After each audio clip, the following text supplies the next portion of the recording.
Hi everyone, मैं Pankaj Kumar Singh genius coaching centre के official YouTube channel में आप सभी का स्वागत करता हूं। बिहार पॉलिटेक्निक प्रवेश परीक्षा की तैयारी के क्रम में हम लोग आज सेट 28 का सॉल्यूशन देखेंगे और इस सेट में जितने भी न्यूमेरिकल पार्ट्स के क्वेश्चन आएंगे आप इन्हें नोट करते जाएंगे क्योंकि उनका सॉल्यूशन वीडियो के अंत में दिया जाएगा। तो बिना देरी किए हम सेट की शुरुआत करते हैं।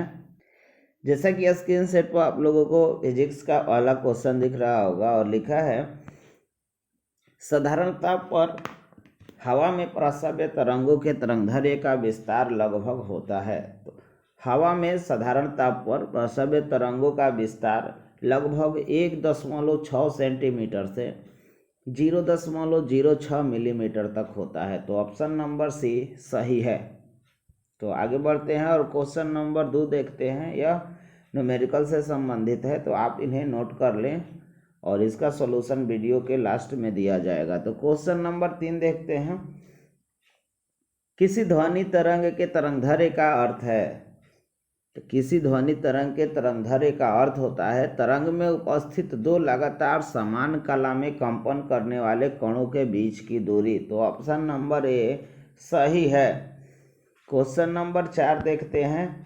किसी माध्यम से ध्वनि तरंग के संचार में माध्यम के कण संचार के ही दिशा में कंपन करते हैं। किस दिशा में कंपन करते हैं? तो संचार के दिशा में कंपन करते हैं। ऑप्शन नंबर सी सही है। आगे बढ़ते हैं और क्वेश्चन नंबर 5 देखते हैं। रेडियो स्टेशन के प्रेषित में वाहक के रूप में रेडियो आवृत्ति का प्रयोग इसलिए किया जाता है कि इसे श्रव्य आवृत्ति की सहायता से दूर दूर तक पहुंचाया जा सके। तो ऑप्शन नंबर ए सही है। आगे चलते हैं और क्वेश्चन नंबर 6 देखते हैं। लिखा है दिष्टकरण का अर्थ है। तो दिष्टकरण का अर्थ है प्रत्यावर्ती धारा का दिष्ट धारा में रूपांतरण। तो ऑप्शन नंबर ए सही है। 6 का ऑप्शन नंबर ए सही है। तो आगे चलते हैं और देखते हैं क्वेश्चन नंबर 7। इलेक्ट्रॉनीय प्रवर्धन का कार्य क्या है? तो इलेक्ट्रॉनीय प्रवर्धन का कार्य दिष्ट वोल्टता के आयाम में वृद्धि प्रदान करना होता है। तो ऑप्शन नंबर ए सही है। आगे चलते हैं और क्वेश्चन नंबर 8 देखते हैं। पूर्ण तरंग दिष्ट कार्य से प्राप्त निर्गत धारा संपूर्ण रूप से दिष्ट धारा होती है। क्या होती है? तो संपूर्ण रूप से दिष्ट धारा होती है। ऑप्शन नंबर बी सही है। और आगे चलते हैं और क्वेश्चन नंबर 9 देखते हैं। सामान्य दिष्टकारी में प्रयुक्त प्रधान इलेक्ट्रॉनीय युक्ति का नाम क्या है? तो सामान्य संधि डायोड। क्या है? तो सामान्य संधि डायोड। ऑप्शन नंबर ए सही है।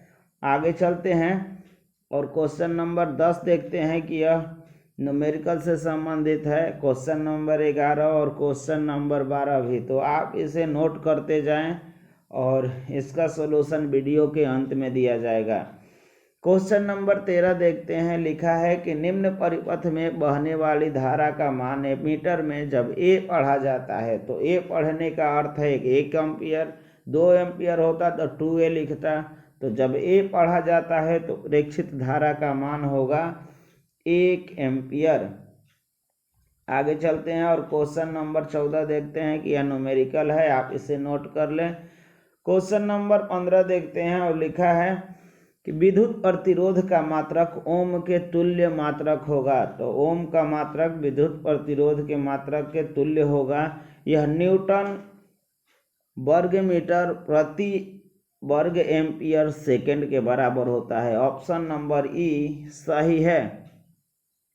आगे चलते हैं और क्वेश्चन नंबर 16 देखते हैं। यह न्यूमेरिकल से संबंधित है तो आप इन्हें नोट कर लें। क्वेश्चन नंबर 17 देखते हैं। किसी विद्युत आवेश के कारण एक निश्चित दूरी पर प्राप्त विभव की इकाई होती है। तो विभव की इकाई होती है न्यूटन मीटर प्रति कूलम्ब। ऑप्शन नंबर सी सही है। आगे चलते हैं और क्वेश्चन नंबर 18 देखते हैं। विद्युत तीव्रता की इकाई होती है। विद्युत तीव्रता की इकाई होती है तो विद्युत तीव्रता की इकाई न्यूटन प्रति कूलम्ब होती है। ऑप्शन नंबर बी सही है। आगे चलते हैं और क्वेश्चन नंबर 19 देखते हैं। दो विद्युत आवेशों के बीच लगने वाला बल उनके बीच की दूरी के वर्ग के व्युत्क्रमानुपाती होता है। ऑप्शन नंबर ई सही है।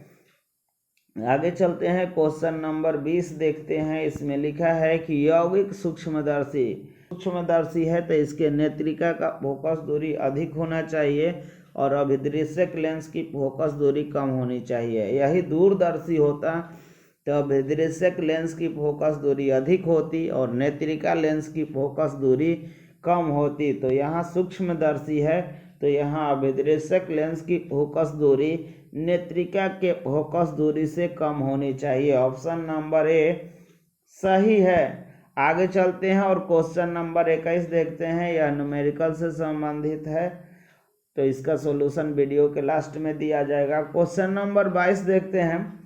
मानव नेत्र में निकट दृष्टि दोष को दूर करने के लिए किस दृष्टि दोष को? तो निकट दृष्टि दोष को। तो निकट दृष्टि दोष के उपचार के लिए हम अवतल लेंस का प्रयोग करते हैं और अवतल लेंस को अपसारी लेंस कहा जाता है। ऑप्शन नंबर ई सही है। क्वेश्चन नंबर 23 देखते हैं। यह न्यूमेरिकल से संबंधित है तो आप इसे नोट कर लें और क्वेश्चन नंबर 24 भी न्यूमेरिकल से संबंधित है तो आप इसे नोट कर लें। क्वेश्चन नंबर 25 देखते हैं। अवतल दर्पण के फोकस बिंदु तथा वक्रता केंद्र के मध्य रखी वस्तु का प्रतिबिंब। तो कहाँ रखा वस्तु को? अवतल दर्पण के फोकस दूरी और वक्रता केंद्र। तो इसका प्रतिबिंब वक्रता केंद्र अनंत के बीच बनेगा। यह प्रतिबिंब वास्तविक उल्टा और वस्तु से बड़ा होता है। तो ऑप्शन नंबर सी सही है। आगे चलते हैं और क्वेश्चन नंबर 26 देखते हैं। तरंगदैर्घ्य बढ़ने पर अपवर्तनांक घट जाता है। क्वेश्चन नंबर 26 और देखते हैं क्या लिखा है। तरंगदैर्घ्य बढ़ने पर अपवर्तनांक क्या हो जाता है? तो घट जाता है। ऑप्शन नंबर बी सही है।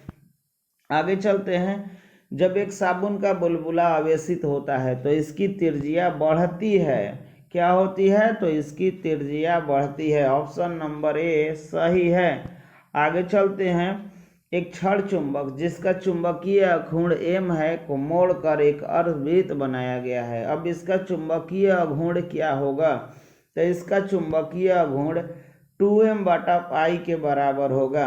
क्वेश्चन नंबर 29 देखते हैं। यह न्यूमेरिकल से संबंधित है, इसे हम लोग वीडियो के अंत में देखेंगे। और क्वेश्चन नंबर 28 भी न्यूमेरिकल से रिलेटेड है तो आप इसे भी नोट कर लेंगे क्योंकि न्यूमेरिकल्स में इसे भी देखेंगे। और आगे चलते हैं। क्वेश्चन नंबर 30 देखते हैं क्या लिखा है। विद्युत बल्ब में फिलामेंट बना होता है तो फिलामेंट टंगस्टन का बना होता है। ऑप्शन नंबर ए सही है। तो अब हम लोग जितने भी इस सेट में न्यूमेरिकल हैं उनका सॉल्यूशन देखेंगे। तो चलिए सेट नंबर 28 का जो भी न्यूमेरिकल्स का हिस्सा है उसे हम लोग हल करते हैं।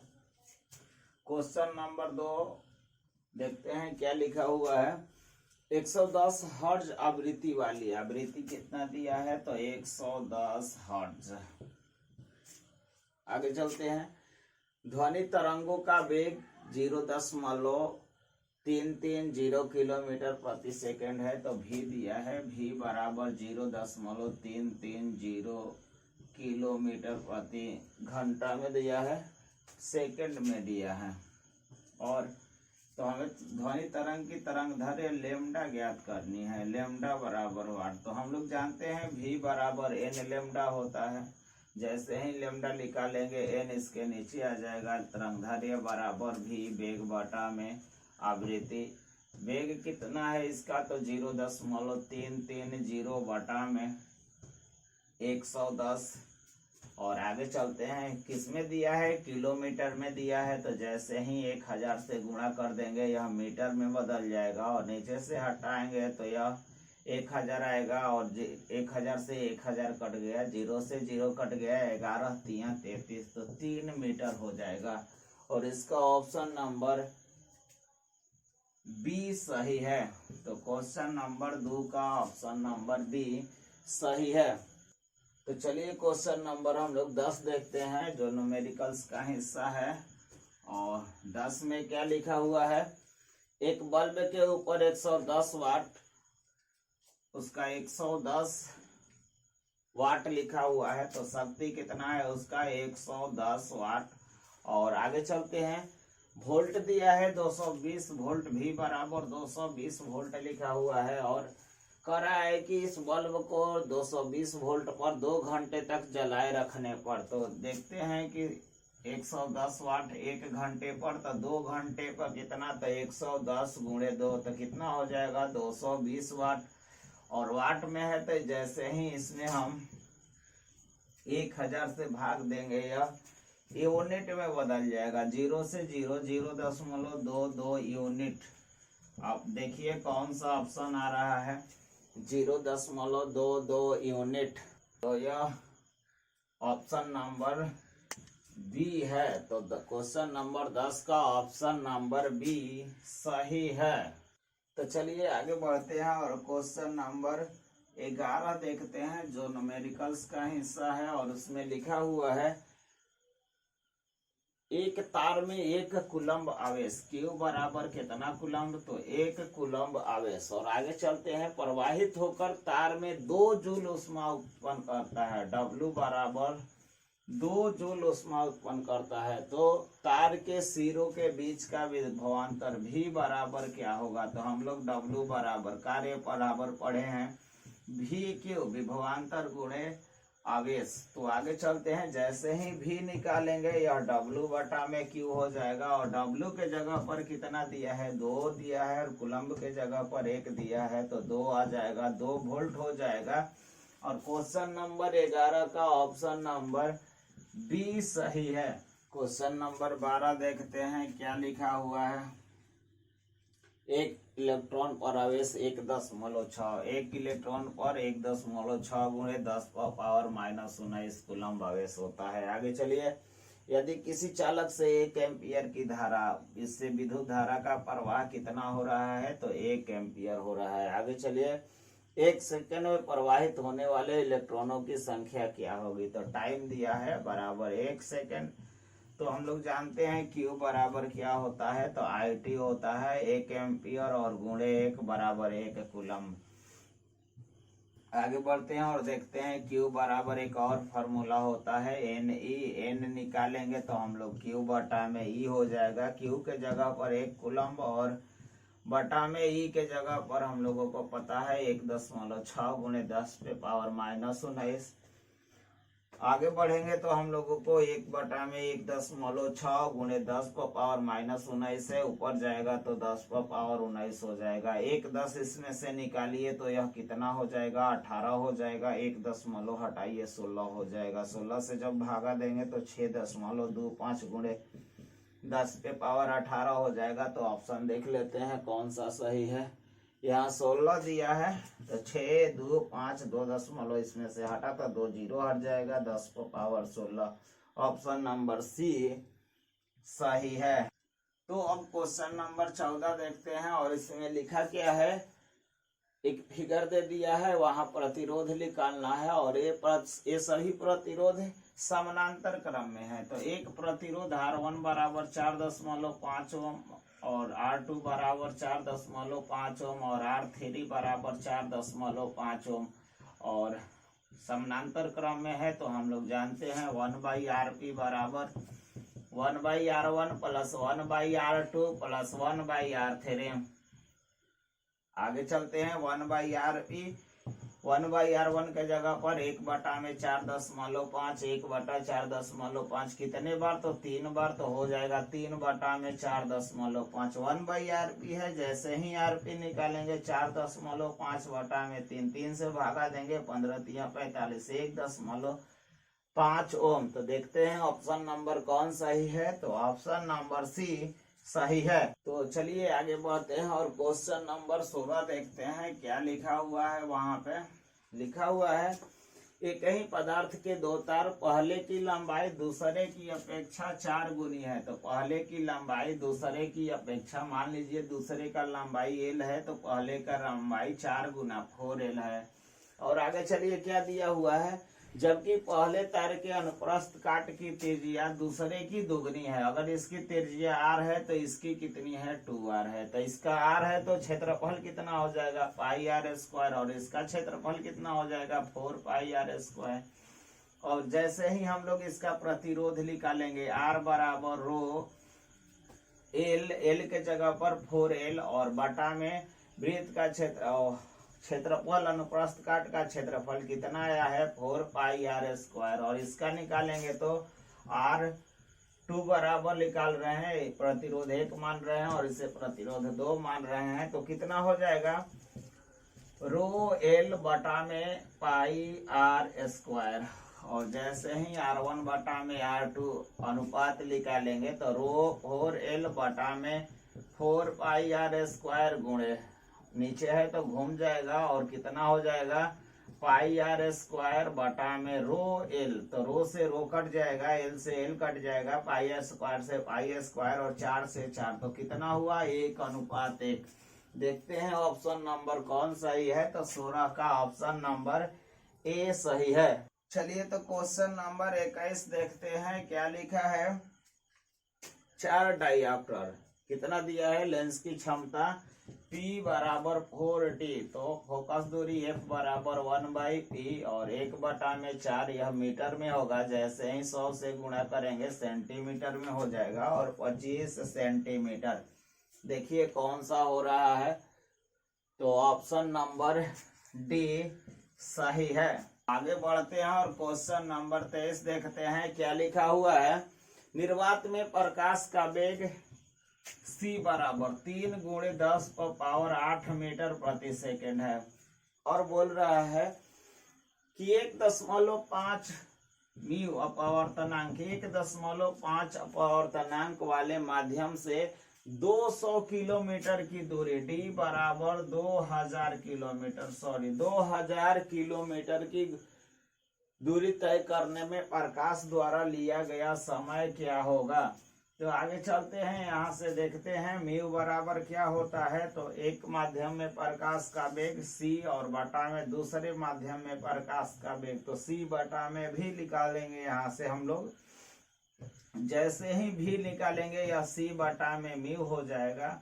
और आगे चलते हैं, c के जगह पर कितना दिया है, तो 3 × 10⁸ और बटा में म्यू के जगह पर हम लोगों को कितना दिया है 1.5, तो 1.5 दूनी 3 हो जाएगा, तो 2 × 10⁸। समय बराबर दूरी बटा में चाल, दूरी कितना दिया है, तो 2000 किलोमीटर में है, किलोमीटर से मीटर में बदल देंगे। और बटा में चाल कितना दिया है अभी हम लोग निकाले हैं 2 × 10⁸। आगे चलते हैं, 2 से 2 कट जाएगा, 0 कितना हो गया 3 3 6, 8 0 नीचे है तो कितना बच गया 1 पर 2 0 मतलब 100। देखते हैं ऑप्शन नंबर कौन सही है, तो ऑप्शन नंबर डी सही है। क्वेश्चन नंबर 24 देखते हैं क्या लिखा हुआ है। 32 सेंटीमीटर वक्रता त्रिज्या वाले, त्रिज्या कितना दिया है वक्रता त्रिज्या c बराबर 32 सेंटीमीटर, तो हम लोग ये r है और जैसे ही ये निकालेंगे 32 बटा में 2 कितना हो जाएगा 16 सेंटीमीटर। आगे चलते हैं, का वास्तविक प्रतिबिंब 4 गुना बड़े आकार का बनता है, मतलब आवर्धन दिया है, आवर्धन बराबर -v बटा में u, यह दर्पण है तो ऋणात्मक होता है। आवर्धन दिया कितना है, तो 4 गुना, तो 4 बराबर -v बटा में u, क्रॉस गुणा कर देंगे हम लोग तो v बराबर निकल करके आ जाएगा -4u। आगे चलते हैं, हम लोग जानते हैं कि 1/f बराबर और अवतल दर्पण का फोकस दूरी भी ऋणात्मक होता है, तो यह माइनस में हो जाएगा। 1/f बराबर 1/v प्लस 1/u। और आगे बढ़ते हैं और देखते हैं कि क्या हो रहा है। यहाँ पे 1/f के जगह पर 1/-16 लिख लेंगे और यहाँ से लिख लेंगे v के जगह पर कितना है, तो -1 बटा में 4u और प्लस 1 बटा में u। इस साइड कैलकुलेशन कर लेते हैं, लसा कितना हो जाएगा इसका, तो 4u हो जाएगा। और भाग देंगे तो 4u कट जाएगा, -1 बच जाएगा, u से देंगे तो 4 बचेगा और +4 बचेगा, और कितना आएगा यहाँ पे, तो 3/4u। और देखते हैं कि 1/, में है 3/, है, जैसे ही क्रॉस कर देंगे इसे तो कितना हो जाएगा, 16 32 16 3 48, -48 बराबर 4u। 4 से 48 12 टाइम में कट जाएगा, u बराबर -12 सेंटीमीटर। देखते हैं क्या निकालने के लिए बोल रहा है, तो वस्तु से दूरी, u वस्तु से दूरी है तो 12 सेंटीमीटर। देखिए ऑप्शन नंबर सी सही है। क्वेश्चन नंबर 29 देखते हैं क्या लिखा हुआ है। लिखा हुआ है कि 10 किलोग्राम द्रव्यमान का एक पिंड, कितने मास कितना है उसका, m बराबर 10 kg, और W निकाल लेंगे तो 10 × g के जगह पर कितना दिया है आप लोग देखिए वहां पर 9.8, तो 10 × 9.8 कितना हो जाएगा, तो 98 न्यूटन। और आगे चलते हैं, क्या दिया है कि 8 मीटर ऊर्ध्वाधर नीचे गिरता है, गुरुत्वाकर्षण बल द्वारा पिंड पर किया गया कार्य। कार्य बराबर W बराबर, यह W क्या है, भार है, और ये जो W निकालेंगे यह कार्य है। कार्य बराबर Fs cos थीटा, तो Fs हो जाएगा, सीधा गिर रहा है तो F के जगह पर 98 और S के जगह पर कितना मीटर, तो 8 मीटर गया है, तो गुणे 8 और गुणा कर दीजिए, 8 8 64 का 4 हासिल 6 और 9 8 72 72 6 78 784, और कार्य है तो यह जूल में होगा। देखते हैं ऑप्शन नंबर कौन है, तो ऑप्शन नंबर डी सही है।